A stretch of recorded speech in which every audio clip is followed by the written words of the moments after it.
안녕하세요. 군단TV 구독자 여러분, 안녕. 네, 오늘은 영화 나락 말샤미에 대해서 리뷰해보도록 하겠습니다. 여러분, 그거 들어보셨나요? 나락 말샤미 중국에 달아 백성들을 어여삐 여기샤. 네, 바로 세종대왕과 훈민정음에 관한 영화인데요. 저는 영화를 보면서 말이 안 나오더라고요.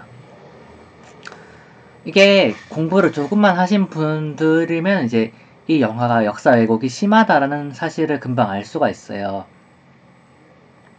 말문이 또 막히려고 하네요. 근데 저는 영화가 역사 왜곡을 하는 거를 좋아하진 않지만 인정한단 말이에요. 그러니까 영화적 허용이란 게 필요하다고 생각을 해요. 그래야 재미가 있잖아요. 아무리 역사 영화는 역사가 스포일러를 하기 때문에 이제 결말도 다 어떻게 흘러갈지가 문제지 결말은 다 알고 영화를 시청한단 말이에요. 그렇기 때문에 역사 왜곡을 하는 거를 내가 뭐라고 인정한다고 하니까 좀 웃기긴 한데 인정하는 편이란 말이에요. 그러니까 조금 각색을 했네 이런 걸 좋아하는데 이 송강호가 주연으로 나오는 나랏 말샤미는 역사를 새로 썼어요. 역사를 왜곡을 한 게 아니라 역사 왜곡 영화가 아니라 역사를 새로 창조해냈어요. 없던 역사야. 우리에겐 없던 역사를 새로 그렸어요. 그러니까 소설 이런 걸 넘어섰다고 해야 되죠, 이런 건. 새로운 창조물이. 우선은 한글을 스님들하고 만들었다. 그럴 수 있어, 그럴 수 있어. 스님들의 도움을 받았을 수 있어. 근데 벌써부터 가슴이 텁텁하네요. 그러니까 세종대왕이 유학자들하고 이렇게 한글을 만들 때 스님들을 초청을 해서 어쨌든 한자는 뜻글자고 티베트어나 이런 거에서 이제 소리 글자들이 있을 수 있지 않습니까? 그래서 이제 자문을 구했다 정도는 인정할 수 있어요. 그게 근데 8만대장경을 지키던 해인사 스님들이 8만대장경 속에 한글 창제의 비밀이 숨겨져 있었다 하면서 8만대장경의 내용을 가지고 한글을 만들었다. 이건 너무하지 않습니까? 8만대장경이 정말 중요한 문화유산임을 맞지만 8만대장경 안에 한글의 원리가 숨어 있었다. 이건 가도 진짜 선 넘었죠. 선 넘었어요. 네. 그러니까 세종대왕이라는 사람이 정말 훌륭한 사람이니까 스님들의 의견도 수용해서 만들었을 수가 있다고요. 모르는 거니까. 근데 스님들하고 만들었다와 스님들의 의견도 수용을 했다라는 다른 얘기예요. 그렇죠. 근데 일단 거기서부터 일단 말이 안 되는데 여러분 아시죠? 한국은 승류 억불 사회예요. 근데 조선시대 초창기만 해도 이성계가 나라 세우고 이방원이 통치를 하고 그 다음에 이제 아들이 세종이잖아요. 그 이방원 위에 형이 해종이 잠깐 왕을 했었는데 사실상 이게 할아버지의 아들 손자 이게 3대째란 말이에요. 그러니까 그 당시만 해도 승려 억불이 제대로 이루어지지 않았어. 그냥 그런 정책을 하고 있었던 것 뿐이지. 그러니까 유교를 숭상하고 불교를 탄압하는 하는 나라인데 그걸 가장 강력하게 했던 게 이제 이방원이고 사실 이제 이성계는 그냥 망해가는 고려에서 이름만 바꾼 수준이고 사실은 그러니까 그런 정책을 이제 정착시킨 게 이방원이고 그 아들 이제 세종 때는 이걸 널리 퍼뜨려야겠다고 한 거예요. 근데 세종대왕이 어렸을 때부터 충령이 이제 책을 많이 읽어서 이제 공자님들의 말씀을 따라서 백성들이 유교를 실천해야 되는데 불교를 믿으니까 답답했던 거예요. 이게 글자를 몰라서 글자를 알아서 공자님의 훌륭한 말씀을 읽으면 유교를 따를 텐데 글자를 몰라서 불교를 믿는다라고 생각했기 때문에 한글을 만들어야겠다고 생각한 사람이 세종이에요. 그런 사람이 스님들하고 절에 가서 한글을 만든다.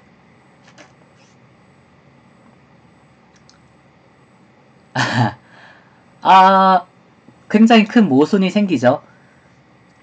그러니까 불교를 탄압하기 위해서 한글을 만드는 사람이 스님들하고 손을 잡고 한글을 만든다. 물론 영어 초반에 막 스님이 너는 왜 절을 안 하냐 했더니 개가 절하는 거 보셨습니까? 중들은 지금 개보다 못한 취급을 받고 있으니 절을 할 필요가 없지요. 사형이에요. 사형이죠. 그래요. 기왕 이제 소설이니까 스님들하고 손잡고 한글 만드는 거 재밌게 보자고요. 영화는 영화일 뿐이니까. 근데 또 좀 영화를 보다가 많이 불편했던 게 한국 영화에서는 조선시대 배경이면 꼭 왕하고 신하고 대립을 해요. 대립을 해야 영화가 되잖아요. 근데 세종시대 때 신하가 그렇게 왕한테 큰 소리 친다? 웃기지도 않아요. 말도 안 되는. 자, 보실게요. 원래 왕권이 가장 강할 때는 국가가 세워지고 그 아들 때까지가 보통 가장 강해요. 근데 이성계가 이제 할아버지 때 조선을 만들고 당연히 왕권이 강했겠죠. 왜냐면 이성계가 만들고 이성계를 따르던 사람들로만 신하를 구성해서 기존의 고려를 없애고 만든 게 조선이니까 이성계 부하들로만 이루어진 나라가 조선이란 말이에요. 제일 처음에 왕권이 강했고 그다음에 이방원이 어떤 사람입니까? 네? 자기 반대하는 사람들을 형제들까지 다 죽였다고요. 1차 왕자인 때 방석이를 죽이고 다른 어머니한테 태어난 아들을 죽이고 2차 왕자인 왕 때 자기 형 방과 뭐 이런 사람들을 싹 죽이고 왕에 올랐어요. 그리고 아들 세종이 왕이 되고 나서도 병권을 가지고 그러니까 왕위를 양위하고 나서도 병권을 주지 않았어요. 세종한테 정치권을 주고 군사권을 가지고 세종에 반대하는 세력들을 싹 그러니까 잡초를 다 제거하듯이 싹 죽여주고 그러니까 정치를 편하게 할 수 있게 만들어준 사람이 이방원이에요. 그런 아버지의 아들이 세종이고 근데 신하들이 어떻게 스님들하고 한글을 만들 수 있냐면 왕한테 핀잔을 주고 영화 마지막에 훈민정음을 만들어서 발표하겠다고 책들을 주니까 책을 안 읽고 유교 유자인 저희들은 인정할 수 없다고 이렇게 자리를 벅차고 나가고 말이 안 되는. 조선시대에서 왕권이 가장 강했던 거를 뽑으라면은 당연히 태종 이방원, 그래서 그 아들 세종대왕, 그 문종대 왕권이 살짝 약해졌어요. 지고 그 아들 단종 때 하락했죠. 그거를 세종대왕의 아들 여러분 다시 아시죠? 세조가 왕이 되면서 다시 찾아왔어요. 잃어버렸던 왕권을 찾아온 세조. 그러니까 그만큼 신하들이 찍소리를 못했어요. 세조 때도. 그 영화에도 나오더라도 안평대군, 수양대군 중에서 이제 그 두 명이 힘이 강했는데 그 중에 수양대군. 그 영화 이제 관상에 나오잖아요. 그 무시무시하게 생겨서 내가 역적의 상인가 했던 실제로도 사냥에 이제 능하고 개인 사병도 굉장히 많고 군사력도 강하고 그러니까 할아버지 이방원만큼이나 자기 반대되는 세력들을 숙청할 능력도 있던 사람이 세조고, 세종은 아버지 이방원이 싹 다 제거를 해준 상황이고, 그 다음에 의외로 왕권이 강했던 가장 대표적인 인물이 연산군이에요. 연산군이 20년 넘는 기간 동안 폭군이 될 수 있었던 거는, 20년 동안 반대편 세력들이 찍소리도 못했던 거는 그만큼 왕권이 강했다는 거예요. 그러니까 1년, 2년 이렇게 한 게 아니에요. 폭군 행동 20년 동안이나 했다고요. 연산군이. 정치를 40년인가 했고. 다시 그러면 영화로 넘어와서, 그렇게 영화에서처럼 신하와 왕이 대립하는 모습 나올 수 없어요. 병든 노인 취급? 말도 안 됩니다. 그리고 세종이 그렇게 막 신하들 눈치 보면서 스님들하고 한글을 만들었는데, 실제로 스님들하고 만들어도 쳐요. 영화니까. 그렇게 눈치를 보면서 집현전에서 만든 것처럼 꾸며서 집현전에서 출판한 훈민정음입니다 라고 해야 된다라고 말하는 그런 졸장부가 아니에요. 세종이 어느 정도의 대장부냐면, 여러분, 이방원의 핏줄이에요. 그 일화 유명하죠?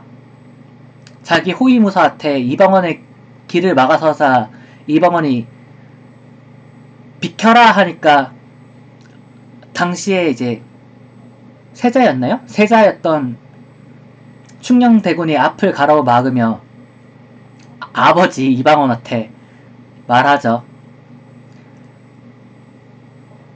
다 양의를 하고 나서인지, 이제 이거는 잠시 제가 기억에 지금 혼선이 있는데 그런 기록이 있어요.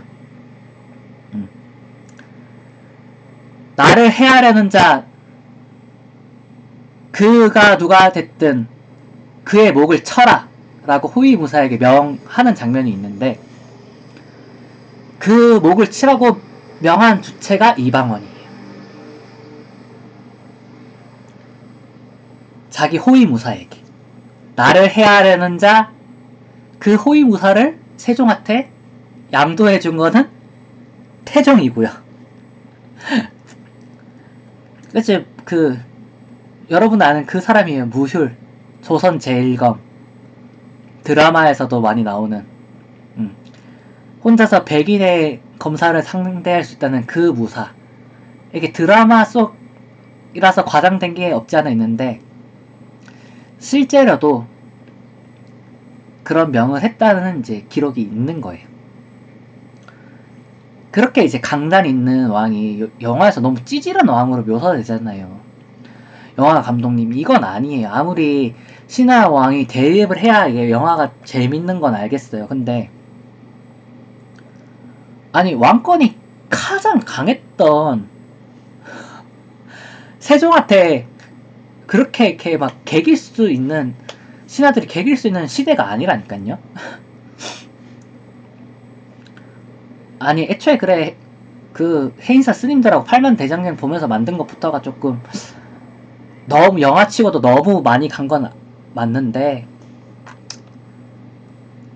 정말 명품 배우들 데려다가 이게 뭐 하는 겁니까? 이거 진짜 제가 리뷰 처음에 얘기했던 거랑 진짜 똑같아요. 이건 역사 왜곡 영화가 아니라 역사 창조 영화예요. 새로운 역사를 만들었다니까요. 우리한테는 기록되지 않은 역사예요. 아니, 그러니까 기록되지 않은 역사가 아니라 없는 역사예요. 없는 역사. 그러니까 스님들을 불러다가 나무 아미타불, 이게 소리 글자니까 뭐 조언을 들었다, 그 정도 추측할 수 있죠. 근데